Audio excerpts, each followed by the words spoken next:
Hi, my name is Martin, and I'm part of the NVIDIA team. In this video, I want to introduce a new way for developers to bring the Omniverse RTX renderer into their own applications. Let's talk about OVRTX. OVRTX is a library. It's not a Kit app. It's not a Kit extension. It's a lightweight library that you can add to your existing applications and processes. The OVRTX output can be more than just a camera image. The renderer can expose depth, normals, semantic segmentation, lidar point clouds, radar detections, and other physical AI data your application needs. We created this library so that you can easily add the RTX renderer to your existing Python, C, and C++ solutions. So instead of building your application around an Omniverse Kit app, you integrate physical AI into the application you already have. Let's dive in and use an example to understand how this works.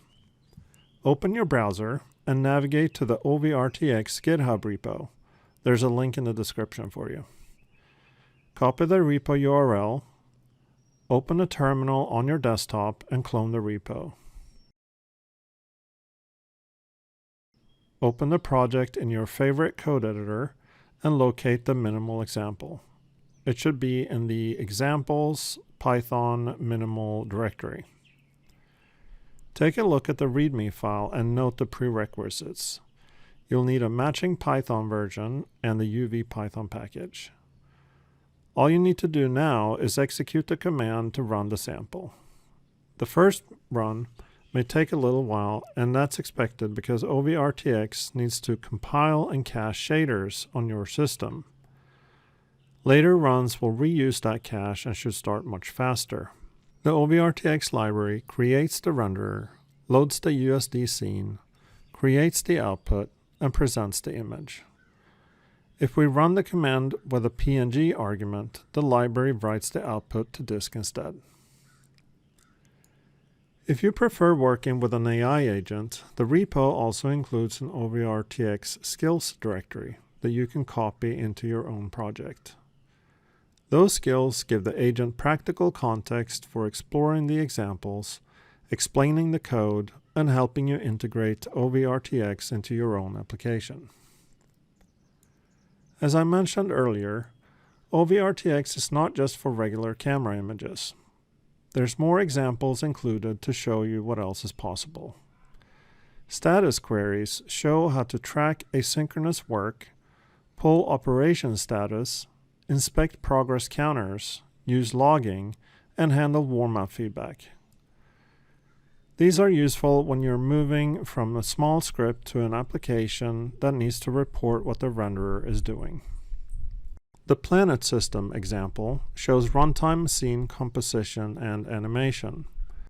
Tile rendering shows how to compose multiple reference scene instances into a grid and render multiple cameras through one tiled output. Semantic segmentation shows camera annotation outputs. It composes a scene with semantic label overrides, renders multiple camera AOVs, decodes semantic ID data into human-readable labels, and can stream the result to rerun or export images in a headless mode.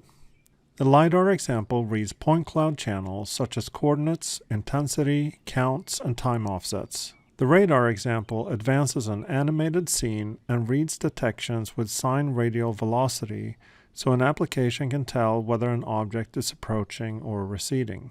The Vulkan interop example shows real-time GPU presentation where OVRTX renders camera output, maps it through CUDA interop, copies it into Vulkan image memory, and displays it in a GLFW window.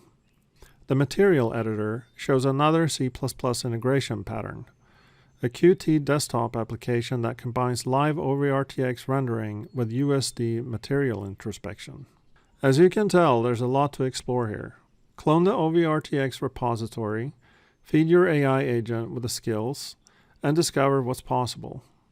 Then bring physical AI into the workflow you care about, from synthetic data and robotics to custom simulation tools and so much more.